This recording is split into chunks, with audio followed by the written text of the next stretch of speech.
3 years ago, my mother-in-law quietly moved my husband's family lake house into a trust one was never allowed to see. Last month, I found the original deed in a shoebox. By the time I closed that box, I knew exactly how she'd cut me out, and exactly how to undo it. So before we get into it, do me a favor and hit subscribe, because this one has more turns than I can fit in the title, and you are going to want to be here for the part where her own lawyer stops returning her calls. Let me start at the beginning, the way the original poster does. She writes, I'm 34, my husband Daniel is 36, and we've been married for 6 years. For most of that time, I genuinely thought my mother-in-law, Carol, just didn't like me very much. Cold, but polite. I told myself that was normal. What I didn't understand until recently is that Carol doesn't do anything by accident, and the politeness was the most dangerous part. The center of this whole story is a lake house. Daniel's grandfather built it in the 1970s, and it is the one place this entire family actually loves. Every birthday, every holiday, every reconciliation after every fight, it all happens at that house. Daniel grew up being told, over and over, that one day the lake house would be his, because he was the only grandchild who ever helped his grandfather fix the dock, repaint the shutters, and bring in the boat before winter. When the grandfather passed, the will was simple. The house went to Carol, with a clear written wish that it would pass to Daniel when the time came. Everyone heard it. Everyone nodded. And then, for 3 years, nothing happened, and nobody asked, because that is how this family operates. They love each other loudly, and they handle money silently. Here is the part that should have been a warning sign. About 3 years ago, Carol called a, quote, family meeting, and announced that she had spoken to a lawyer and put the lake house into a, quote, family legacy trust. She said it was to protect the house from taxes, from creditors, and from, and I am quoting her exactly here, people who marry in and then leave. She looked right at me when she said that last part. Then she smiled and passed around the cheesecake. Daniel thought it was wonderful. A trust. Protected forever. He didn't read a single page, because why would he? His mother was handling it, and his mother loved that house as much as he did. He signed where she pointed. I asked, just once, if we could get a copy of the trust to keep at our place. Carol said the lawyer kept the only originals and that copies, quote, just create confusion. And like an idiot, I let it go. For 3 years I let it go. We still went to the lake house. We still fixed the dock. Daniel still talked about raising our future kids there. And the whole time, I had this small, quiet feeling that I was a guest in a place I'd been promised was partly mine. Now here is where it actually starts. Carol's health took a turn last spring, nothing immediately serious, but enough that she asked Daniel to help her, quote, get her papers in order. He spent a weekend at her house going through filing cabinets, and he came home pale and quiet, holding a shoebox. He said, I think you need to look at this with me. Inside that shoebox was the original deed to the lake house, the grandfather's actual will, and the full trust document. The one we were told only the lawyer had. The one copies of which would, quote, just create confusion. Carol had a copy the entire time. She kept it in a shoebox under winter coats. So we read it. All of it. At the kitchen table, at 1 a.m, with cold coffee. And that is when the politeness finally made sense. The trust did not name Daniel as the person who inherits the house. It named Carol as the sole trustee for her lifetime, which is normal. But the beneficiary after her, the person the house actually passes to, was not Daniel. It was Daniel's younger sister, Megan. And the trust had a clause, in writing, that said the house could never be sold, transferred, or borrowed against without the unanimous written consent of all named beneficiaries. Daniel was not a named beneficiary at all. He was listed as, and I want you to hear this, an authorized caretaker. The grandson who repainted those shutters every single year was legally the janitor of his own inheritance, and his sister, who has visited the lake house maybe 4 times in a decade, owned the future of it. I want to be fair to Megan for a second, because the comments are going to ask. Megan didn't write this trust. But Megan absolutely knew. Because the next paper in the shoebox was an email, printed out, from Carol to Megan, 3 years ago, that said, quote, once it's in your name we just have to keep him maintaining it. He's happy doing the work and he won't ask questions if we never show him the paperwork. Keep being sweet to the wife so she doesn't start digging. End quote. That was the sentence that broke me. Keep being sweet to the wife so she doesn't start digging. So now Daniel knew. And his first instinct, because he is a genuinely good person, was to drive straight to his mother's house and ask her, calmly, to explain. I stopped him.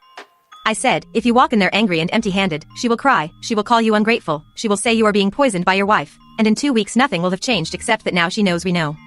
We needed to be quiet first, and smart second. Here is what we actually did, and this is the part the comments either love or hate. We made copies of everything in that shoebox. The deed, the will, the trust, and that email.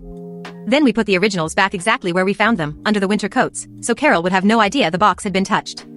Then Daniel and I took the copies to an actual estate lawyer, one we found ourselves and paid for ourselves, and we asked one question. Is this trust airtight, or is there a crack? And there was a crack. The lawyer pointed out 2 things. First, the grandfathers will contain a specific written wish that the house pass to Daniel, and when a trust is created shortly after, by the very person who benefits from steering it elsewhere, that is exactly the kind of thing a court will look at very, very closely. Second, and this was the real crack, the trust had been signed by Daniel under the explicit representation that he was a protected beneficiary. He had signed based on what his mother told him was in the document. The document said something completely different. That is not just family drama. Depending on the state, that can be fraud in the creation of the trust. The lawyer said, you have leverage here. The question is what you actually want. And that was a real conversation between me and Daniel, because the honest answer was complicated. He didn't want to drag his dying-ish mother into court. He didn't want to destroy his relationship with his sister. But he also could not unsee that email. Keep being sweet to the wife. So we chose the smallest hammer that would still work. We invited the whole family to the lake house.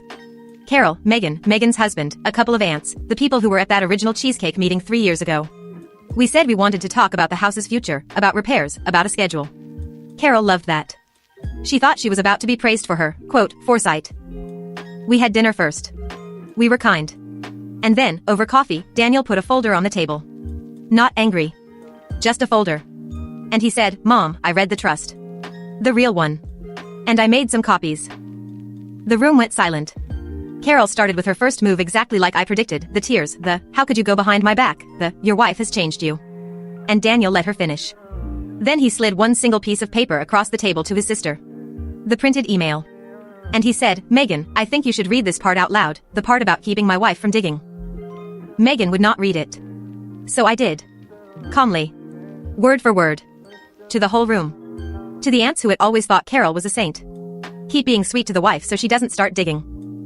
You could hear the lake. Then Daniel said the only sentence that actually mattered. He said, here's what is going to happen. The trust gets rewritten, with a lawyer in the room, so the house passes to me, the way Grandpa wrote it. Megan gets a fair share of its value in cash over time, because I'm not cruel and I actually do love her. Or, we let a judge read this email and decide what fraud in a family trust is worth. You have until the end of the month to pick. And then we cleared the dinner plates, because what else do you do? Now I know exactly what half of you are thinking, because the family said it too. They said I humiliated a sick old woman in front of her sisters. They said a good wife would have handled this privately, kept the peace, let Daniel sort out his own family. Carol is telling everyone who will listen that I am a gold digger who turned her son against her over a house. So before I tell you what Carol chose, and trust me, you want to hear it, this is your moment. Pause and tell me honestly. Was reading the email out loud at the dinner table going too far? Or was the only person who humiliated Carol the woman who wrote, keep being sweet to the wife? Okay. Here is the update, because there is an update, and it is better than I expected. Carol held out for about 9 days. Long enough to call 2 of her sisters and try to build her side of the story. The problem was, those sisters had been in the room. They had heard the email. And the thing about a family that handles money silently is that they really do not like discovering they were lied to out loud. One of those aunts, Daniel's Aunt Patricia, turned out to be the crack inside the crack.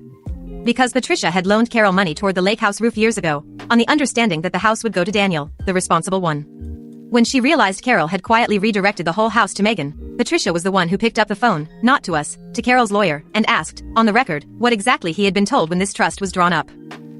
That lawyer stopped returning Carol's calls within a week. Because no estate lawyer wants to be standing next to a fraud claim that has a printed email attached to it. So Carol folded. We sat in a new lawyer's office, all of us, and the trust was rewritten. The lake house passes to Daniel, exactly the way his grandfather wanted. Megan receives a genuinely fair payout of her share's value, spread over 4 years, which Daniel insisted on, because he meant it when he said he loves his sister even now. Carol remains trustee for her lifetime, with no power to move the house again without Daniel's written consent. The caretaker is now the owner. The janitor got his house back. The top comment on the original post said, quote, NTA, and the fact that your husband immediately backed you instead of his mother is the whole ballgame. Most of these stories end with the spouse choosing mommy. The poster replied and said, you're right, and honestly that's the part I'm most grateful for.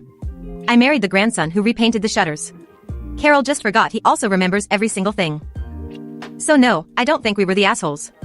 I think the only people who got humiliated at that table were the 2 who spent 3 years counting on us never reading the paperwork. If you made it this far, you already know what the family decided, and now I want to know what you decided. Drop your verdict in the comments, NTA or YTA, and tell me, if you found that shoebox, would you have put it back quietly like we did, or would you have walked straight into her house that same night? Subscribe, because the next one is about a wedding, a paternity test, and a best man who knew the whole time.